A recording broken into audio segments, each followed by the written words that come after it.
હવે વિચારો, આપણે દરેક સેવા કરીએ છીએ ને, વૈષ્ણવના ઘરમાં કદાચ ખ્યાલ નહીં હોય, પણ વલ્લભકુલને ત્યાં એવો ક્રમ હોય છે કે દરેક સેવાના અંતે પાદુકાજીને દંડવત થાય છે. એનું કારણ એ છે કે જે કોઈ પણ સેવા આપણે કરીએ છીએ એ આપણા વતી કંઈ થતી જ નથી. શ્રી મહાપ્રભુજી ગુસાઈજી સેવા કરે છે, એમના દ્વારા થાય છે, એમની કૃપાથી થાય છે, એમની કાનીથી થાય છે. એમનું નામ લ્યો છો ત્યારે જ તો ઠાકોરજી સામે જોવે છે, નહીં તો સામે ના જોવે. મહાપ્રભુજીના સંબંધથી સામે જોવે છે. શ્રીનાથજીનું પ્રાગટ્ય જ જેમની કાનીથી થયું, એ તો વર્ષોથી ભીતર બિરાજતા હતા. કેટલાય વ્રજવાસીઓ આવીને દૂધ હરો ગાવતા હતા, માખણ હરો ગાવતા હતા, વિનંતી કરતા હતા કે દેવ બહાર પધારો, બહાર પધારો. પણ શ્રીનાથજી પધાર્યા નહીં. શ્રીનાથજી ક્યારે પધારે છે? તો કે જ્યારે શ્રી વલ્લભ પધરાવા બહાર આવે છે ત્યારે શ્રીનાથજી બહાર પધારે છે. તો જેમનું પ્રાગટ્ય જ શ્રી વલ્લભની કાનીથી છે, વલ્લભ દ્વારા છે, એમનો સમગ્ર સેવા ક્રમ છે કે સેવા પ્રકાર છે, એ શ્રી મહાપ્રભુજી દ્વારા જ શક્ય થાય. શ્રી વલ્લભનો અર્થ શું થાય? વલ્લભ એટલે સરળ ભાષામાં સમજો તો શું થાય? વહાલા. શ્રીનાથજીના વહાલા એટલે શ્રી વલ્લભ, સ્વામીજીના વાલા એટલે શ્રી વલ્લભ, 84 વૈષ્ણવોના વાલા એટલે શ્રી વલ્લભ, શ્રી ગુસાઈજી અને અદ્યાવધિ વલ્લભકુલના વાલા એવા શ્રી વલ્લભ, અને આપ સૌ વૈષ્ણવના વાલા એટલે એ શ્રી વલ્લભ. દરેકે દરેકના વહાલા એ શ્રી વલ્લભ છે. શ્રી મહાપ્રભુજીનું મુખારવિંદના દર્શન કરીએ તો વહાલ જ આવે, અંદર સ્નેહ જ ઉત્પન્ન થાય. આપનું અને શ્રીનાથજીનું પ્રથમ મિલન થાય છે આ ભૂતલ ઉપરનું. શ્રીનાથજીની તત્પરતા એટલી છે કે મહાપ્રભુજી હજી તો ગોવર્ધન પર્વતના અડધે સુધી માંડ પધાર્યા છે, તો શ્રીનાથજી પોતે ગિરિરાજમાંથી કૂદીને બહાર પધારે છે અને દોડીને શ્રી વલ્લભને ભેટી પડે છે. પરસ્પર એકબીજાને આલિંગન કરે છે. શ્રી મહાપ્રભુજી શ્રીનાથજીને એક નાના એવા મંદિરમાં પધરાવે છે. રામદાસ ચૌહાણને સેવા સોંપી છે. રામદાસ ચૌહાણ એવા કે એક અધર્મી રાજાને ત્યાં રહેતા, એ ભગવાનનું નામ લેતા તો પણ એને રાજા મારતા. એવો અધર્મી રાજા કે એના રાજમાં કોઈ ભગવાનનું નામ પણ લઈ ના શકે. છતાંય રામદાસ કૃષ્ણ કૃષ્ણ કૃષ્ણ કૃષ્ણનું રટણ છોડતા નથી. કેટલું બધું એને કોરડાના માર પડે છે, છતાંય કૃષ્ણ નામ, કૃષ્ણનું રટણ એ છોડતા નથી. છેવટે પ્રભુથી એ સહન થતું નથી, અને જેમ દુનિયામાં આપણે કહીએ ને શેરને માથે સવા શેર હોય જ, એમ આ રાજાની ઉપર બીજો રાજા ચડાઈ કરવા આવે છે. અને આ રામદાસને બધા જે બંદી હતા એ બધાને મુક્ત કર્યા છે. રામદાસને તો કાંઈ સૂઝતું જ નથી. એ તો કૃષ્ણ કૃષ્ણ કૃષ્ણ કૃષ્ણમય છે. એ સીધા વ્રજમાં આવે છે. ત્યાં આવીને ભિક્ષા માગી પોતાનું ગુજરાન ચલાવે છે. અને એમની વિશેષતા એ છે, એ ઘરે જઈને કહે છે મૈયા થોડો કૃષ્ણ દે દે. એ માગે છે એ કૃષ્ણ જ બધા પાસે, એને બીજું કાંઈ સૂઝતું જ નથી. શ્રી મહાપ્રભુજી એમને યાદ કર્યા, રામદાસ આવો, તમે આટલા સમયથી બધા પાસે કૃષ્ણની જ ભિક્ષા માગી છે ને, લ્યો આ કૃષ્ણ હવે તમને સેવામાં પ્રાપ્ત થાય છે, તમે હવે એની સેવા કરજો. શ્રી મહાપ્રભુજીને વિનંતી કરે છે રામદાસ કે મને સેવાનો કંઈ ક્રમ આવડતો નથી, હું શું કેવી રીતે કરું? આ વસ્ત્ર ધરાવે છે, સૂક્ષ્મ શૃંગાર કરે છે, ગુંજામાલા ધરે છે, ચંદ્રિકા, મોરની ચંદ્રિકા ધારણ કરાવે છે, અને એ પ્રમાણે આપે એક સૂક્ષ્મ સેવા પ્રણાલી બાંધી અને રામદાસને સમજાવ્યું કે આ રીતે સેવા કરજો. વ્રજવાસીઓ દૂધ નહીં તો ખૂબ પધરાવે જ છે, બીજું કાંઈ પણ જે કાંઈ આવે શ્રીજીની ઈચ્છાથી એ રીતે તમે ભોગ ધરજો અને તમારો નિર્વાહ ચલાવજો. અને પછી આપ જે અધૂરી આપની પૃથ્વી પરિક્રમા હતી એ કરવા માટે પધાર્યા છે. આ બાજુ શ્રીનાથજીએ પોતાની અનેકવિધ લીલાઓનો પ્રારંભ કર્યો. જેવી રીતે ઠાકોરજી સારસ્વત કલ્પમાં દાન લીલા, પનઘટ લીલા, માખણ ચોરી લીલા એ બધી કરતા, એવી જ શ્રીનાથજી હવે પાછી વ્રજમાં એ જ બધી લીલાઓ કરી અને દરેકે દરેક આબાલ વૃદ્ધ વ્રજવાસીઓ એ બધાનું મન પોતાનામાં ખેંચ્યું છે. શ્રીનાથજીએ જેને કહેવાય ને કે વ્રજમાં ધૂમ મચાવી, જેમ કાનુડો પનિહારીના મટકા ફોડી નાખે, દાણ માગવા આડો ઊભો રહે, ગોપીજનો દાણ ના આપે તો ઝોટી લે, એમ શ્રીનાથજીએ પણ એ જ બધી લીલા શરૂ કરી. કુંભનદાસજી અને બીજા સખાઓ સાથે માખણ ચોરવા પધારે. શ્રીનાથજીએ છે ને જુઓ, સામેથી માગીને આરોગ્યું, પછી માનતાઓ બહુ થવા માંડી, એટલે માનતાથી આરોગ્યું, અને ચોરીમાં તો એક્સપર્ટ હતા જ. ચોરીય વિદ્યા વિશારદ, નિપુણતા હતી આપની ભગવાનની. ઘણાને એમ થાય કે ભગવાન માખણ ચોરવા જતા, માખણ ચોરવા જતા. હકીકતમાં એ માખણના ચોર નહોતા, એ મનના ચોર હતા. તમારા ઘરે પણ જ્યારે ઠાકોરજી બિરાજતા હોય ને, સેવા કરતા હોય તમે, કોઈ એક જ વ્યક્તિ સેવા કરતી હોય ઘરમાં, બાકી બધા આમ હાથ જોડતા હોય, ઘણા દર્શન કરીને વયા જતા હોય. પરિવારમાં ઘણા સભ્યો હોય ને, એમાંથી એક વ્યક્તિ સેવા કરતી હોય ને બાકી બધા કોઈ દર્શન કરતા હોય, કોઈ રવિવારે દર્શન કરતા હોય, એવાય હોય. કોઈ આમ ખાલી હા ઠાકોરજી બિરાજે દંડવત કરીને નીકળી જાય, એવાય હોય. અલગ અલગ અલગ અલગ બધા પોતપોતાની રીતના કરતા હોય. હવે દર રવિવાર વાળાને એમ થાય ને કે મારે દરરોજ ઠાકોરજીના દર્શન કરવા છે. જ્યારે મારા મમ્મી સેવા કરતા હોય ને ત્યારે મારે સેવાની સન્મુખ જવું છે, ઠાકોરજીની સન્મુખ જવું છે. ઘરમાં વહુ હોય, એ વહુને એમ થાય કે સાસુ એકલા સેવા કરે છે તો ચાલો ને હું ક્યારેક નાઉં, હું ક્યારેક અપરસ કરું ને હું ઠાકોરજીની સેવા કરું. આવું બધું થવા માંડે ને એટલે સમજજો કે તમારા ઘરમાં માખણ ચોરી લીલા ચાલુ થઈ ગઈ છે. એ હવે મન ચોરવાનું પ્રભુએ શરૂ કરી દીધું છે. જે પેલા કાંઈ નહોતા કરતા એ ધીરે ધીરે સન્મુખ થવા માંડ્યા, જે કોઈ સેવા નહોતા કરતા એ હવે સેવા કરવા માંડ્યા. માખણ ચોરીની લીલા આપણા જ ઘરમાં થાય. આકર્ષણ થવા માંડે પ્રભુનું. કર્ષયતિ ઇતિ કૃષ્ણ. કૃષ્ણ શું છે તો કે કૃષ્ણ તો આખા આ અનંત કોટી બ્રહ્માંડનું કેન્દ્ર છે. એ દરેકે દરેકને પોતાની બાજુ ખેંચે છે. તો ભક્ત સહજ રીતે ખેંચાય એમાં કઈ નવાઈ નથી. કોઈ સ્નેહી કૃષ્ણ બાજુ ખેંચાય તો એમાં કઈ નવાઈ નથી. એ તો દરેકે દરેકને ખેંચે છે, એવા સામર્થ્ય વાળા છે. એવું આકર્ષણ છે કૃષ્ણમાં. આમે જુઓ તમે, કૃષ્ણ વિશે કોઈને પણ દુનિયામાં પૂછો, ચાહે અવૈષ્ણવ હોય ને એને પૂછજો કે કાનુડો ગમે, એટલે એ હા પાડશે કે હા ગમે. કોઈને બાલકૃષ્ણ ગમે, કોઈને ગોવર્ધન ધરણ ગમે, કોઈને વેણુ વગાડતા મદન મોહનલાલ ગમે. અને હું તો એ જ કહું છું કે તમે સેવા ન કરી શકતા હોય, કદાચ દરેકને એવી અનુકૂળતા નથી કે ઘરમાં ઠાકોરજી પધરાવીને સેવા કરી શકીએ, તો મારા વાલા ધ્યાન તો કરી શકો ને.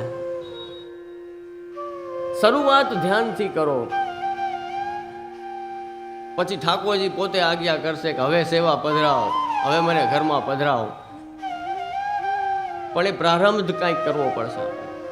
જો કોઈ જાતની અનુકૂળતા નથી તમારે તો ધ્યાન કરો. એમાં કોઈ ખર્ચ નથી હો, ધ્યાનમાં કંઈ ખર્ચો થાય એમ નથી. નિરાતે બેસવાનું છે. આપણું લૌકિક બધું ભૂલી જવાનું છે. આ સેવામાં આનંદ નથી આવતો ને એનું કારણ શું છે કે ત્યાં લૌકિક સાથે લઈને જઈએ છીએ આપણે. ઘણા ભગવત નામ માળા હાથમાં લઈએ ને તો ઉઘરાણી યાદ આવે ને કે કોને દેવાના જ ને કોની પાસેથી લેવાના. અરે ભાઈ અત્યારે તો નામ લઈ લે તું. ઘણા સેવામાં જાય ત્યારે જ બધું લૌકિક સાથે લઈને જાય, પછી કે હવે આનંદ નથી આવતો. એક બેન મને કે આપણે સેવામાં જઈએ જે ત્યારે ઠાકોરજી પ્રસન્નતામાં બિરાજતા હોય એ કેમ ખબર પડે? મેં કીધું એનું મીટર આપણા હાથમાં જ છે બેન, આપણી દરેક પાસે છે. મેં કીધું સેવામાં તમે સવારે જાઓ ત્યારે તમે પોતે પ્રસન્નતામાં હોવ. જો આપણે પોતે પ્રસન્નતામાં હોઈએ તો સમજજો કે ઠાકોરજી એ 100% પ્રસન્નતામાં છે. આપણું જ મોઢું એક મણનું ચડેલું હોય કે ઓહો આ સેવા માથે આવી પડી, આ સેવા કરવી પડે છે. સાસુમાં બે દી ક્યાંક જાય ને વહુને એમ થાય કે ઓહો આ બધો ભાર ક્યાં માથે આવી ગયો. એટલે જ અમે કહેતા હતા કે આ પધરાવાય જ નહીં. આ જો અત્યારે ફસાઈ ગયા ને, હવે બંધન થઈ ગયું. આપણી સ્થિતિ તો આવી છે બધી. આપણી પ્રસન્નતા હોવી જોઈએ, આપણે આનંદમાં હોવા જોઈએ.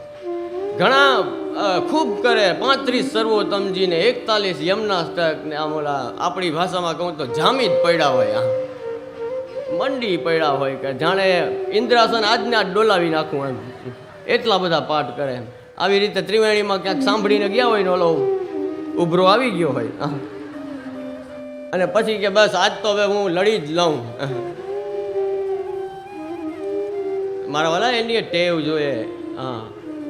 એમને એમ એક દિવસે બેસીને એમ કહ્યું કે 50 માળા ફેરવી લઉં તો આંગળા કડક થઈ જશે, પગ જલાઈ જશે. આને ટેવ પાડવી પડે શરીરને, આ દેહને એને પ્રેક્ટિસ પાડવી પડે, ત્યારે આ જપ તપ થાય. એમને એમ સીધું ના થાય, ધીમે ધીમે ધીમે ધીમે વધારો થાય. હું તો એમ જ કહું છું કે પુષ્ટિ માર્ગમાં ગણતરી કરવાની જરૂર જ શું છે કે 35 સર્વોત્તમજી કરું ને આટલા નામ લઈ લઉં ને આટલા અષ્ટાક્ષર કરી લઉં ને 41 યમનાષ્ટક કરી લઉં, એની જરૂર શું છે? આપણે કંઈ લઈ લેવું છે ભગવાન પાસેથી? એ તો વેદમાં છે કે 1000 આહુતિ આપો અને સામે 1000 આહુતિનું ફલ તમને મળે, કે કંઈ સત્કર્મ કરો ને સામે એનું ફલ તમને મળે. અહીંયા તો ફલ શું છે કે સેવા કો ફલી સેવા, સેવાનું ફલે પાછું સેવા જ છે. આપણે કંઈ લેવાનું નથી એટલે ગણતરી કરવાની જ જરૂર નથી. આનંદપૂર્વક જેટલું થાય એટલું કરો. 41 યમનાષ્ટક કદાચ ન થાય તો કાંઈ નહીં, પણ એક વખત યમનાષ્ટક થાય અને એ એવા થાય કે યમુનાજી સામે પધારે, યમુનાજીનું સ્વરૂપ સામે આવી જાય. 35 સર્વોત્તમજી ના થાય તો કાંઈ નહીં, પણ એક વખત સર્વોત્તમજી થાય અને શ્રી વલ્લભનું સ્વરૂપ આપણા સામે આવી જાય, એ પાઠ ફલિત ત્યાં કહેવાય. એ પાઠનો આનંદ આવવો જોઈએ તમને. જો તમને આનંદ નથી આવતો તો તમે શા માટે કરો છો? એક બેન કે છે 20 વર્ષથી સેવા કરું છું પણ જોઈએ એવી કઈ જમાવટ થતી નથી, જામતું નથી કઈ. આમ મેં કીધું બેન હવે તો આત્મચિંતનનો સમય આવી ગયો. બે દાયકા નીકળી જાય ને જમાવટ ના થાય, હા તો એ દુર્ભાગ્ય જ કહેવાય આપણું.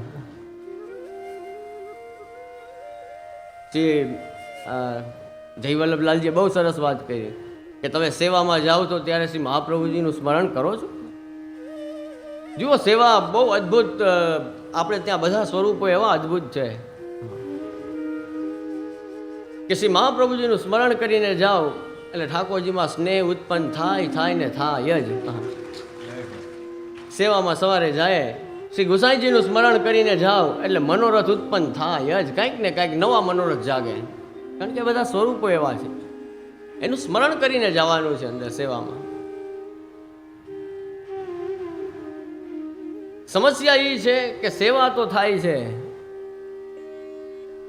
પણ એક ઓલું મશીન હાલતું હોય ને બસ એની જેમ થાય છે. ઘણા અમને પૂછતા હોય કે જે બધા બાળકો એમ જ કેમ આજ્ઞા કરે કે સખડી ધરો સખડી ધરો સખડી ધરો, એનું શું કારણ? કે મેં કીધું એનું કારણ એટલે કે આપણે સખડી ખાઈએ છીએ એટલે અમે કહીએ છીએ કે ધરીને લેવો. સખડી ધરવાનો આગ્રહ અમે રાખીએ છીએ, એનું કારણ શું? કારણ કે આપણે બધું એ ખાઈએ છીએ એટલે કે ભાઈ સમર્પિત જીવન જીવવાનું છે તો જે ખાવ છો એ ધરીને લ્યો, બસ આટલી જ વાત છે. અમારો આગ્રહ એટલો જ છે કે જો સમર્પિત જીવન જીવવું હોય તો એ રીતે કરવું પડશે. આજે શું થાય છે 10-15 મિનિટની સેવા, અડધી કલાકની કોઈની સેવા, ઠાકોરજીને 4 દાણા માંડવીના, થોડીક મિશ્રી મેવો ધરી અને પછી કે હાલો જલ્દી નાસ્તામાં ગાંઠિયા જલેબી જે હોય 10 વાગે એની રાહ જોતો હોય કે સીધું બધું ખાવા માંડે. ભગવાનને તો 4 મિશ્રીમાં સમજાવી દીધા, હા હવે બસ આખો દી આનંદ જ છે. કે ઓલો દાઈનો ઘોડો છૂટો, આવી સ્થિતિ છે.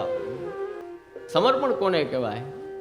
જો ગદાધર દાસજી જામનગર મદન મોહનલાલજી બિરાજે ને, એમની સેવા કરતા એક દિવસ એવો આવ્યો કે કાંઈ ભોગ ધરવાનું હતું જ નહીં, કોઈ સંપત્તિ નહીં કે એનાથી એ કંઈક ખરીદી શકે કે ભોગ ધરી શકે. સબ દિન ન હોત એક સમાન, સુરદાસજી કહે છે ને, એક દિવસ એવો આવ્યો કે કાંઈ ધરી શકવાની એમની શક્તિ નથી કે હું કેમ સેવા કરું, હું કાંઈ ધરી શકું એમ નથી. તે દિવસે ગદાધર દાસજીએ જલની લોટી ધરી છે ખાલી, કે પ્રભુ આમાં મંગલાથી સેન સુધીની ભાવના બધી આમાં કરું છું કે આ પારોગી લેજો. પણ ગદાધર દાસજીની ટેક એવી હતી, આપણા જેવા નહોતા. ગદાધર દાસજીની ટેક એવી હતી કે જલની લોટી આજે મદન મોહનલાલને ધૈરી છે ને, તો હું આ આખો દિવસ જલથી જ નિર્વાહ કરીશ, બીજું કાંઈ નહીં ખાઉં. આ એની ટેક. આવા આવા વૈષ્ણવ રત્નો શ્રી મહાપ્રભુજી ગુસાઈજીના સેવક હતા. એના વંશજ આપણે છીએ. શ્રી દ્વારકેશલાલજીએ બહુ, મારા પૂર્વે બહુ સુંદર એક વાત કરી કે દમલાજી, દરેક વૈષ્ણવ દમલાજીનો પ્રતિનિધિ છે. એ આપણા વડવા છે. તમે લોકો તમારા પૂર્વજને અને વડીલોને અને વડવાઓને બહુ યાદ કરો ને, એનું ગૌરવ લ્યો કે અમારા આ વડવા થઈ ગયા, અમારા આ પૂર્વજ થઈ ગયા. એ તો તમારા કુલના અને જ્ઞાતિના હોય છે. વૈષ્ણવ તો પંચમ વર્ણ છે. આપણા સૌના વડવા કોણ છે? તો કે દામોદરદાસ હરસાની આપણા વડવા છે, 84-252 આપણા વડવા છે. એ પૂર્વજો આપણા વડવા છે. જેમ આને રાજી કરવા માટે ઘણું બધું કરો છો ને, એમ એ આપણા જે વૈષ્ણવી વડવા છે એને રાજી કરવા માટે કંઈક વિચારો કે એ પ્રસન્ન થાય આપણી ઉપર, એ રાજી થાય આપણી ઉપર. એવું કંઈક આપણી કૃતિ હોવી જોઈએ. પુષ્ટિ માર્ગની વિશેષતા એ છે, તમે એવું ના વિચારો કે આટલું છે તો સેવા થાય. ઘણા છે ને હવે આ પેલું કે ને છટકબારીના રૂપે લે છે એમ કે સેવા અમે ક્યાંથી કરી શકીએ, સેવા તો વલ્લભકુળ કરે. અમારી પાસે ક્યાં એવું કાંઈ છે, અમારી પાસે ક્યાં એવો કાંઈ વૈભવ છે, અમારી પાસે ક્યાં એવી કાંઈ મેંડ છે, અમારી પાસે ક્યાં એવી કાંઈ અપરસ છે, એમ કરીને આપણે છટકી જાય કે અમારે સેવા કરવી નથી. હકીકત જોવો ને તો પુષ્ટિ માર્ગમાં કોઈ રીતની કન્ડિશન જ નથી. તમારી પાસે સંપત્તિ છે તો એ ઠાકોરજી મળે, તમારી પાસે સંપત્તિ નથી તો એ ઠાકોરજી મળે. તમારી પાસે જ્ઞાન છે તો એ ઠાકોરજી મળે, તમારી પાસે જ્ઞાન નથી તો એ ઠાકોરજી મળે.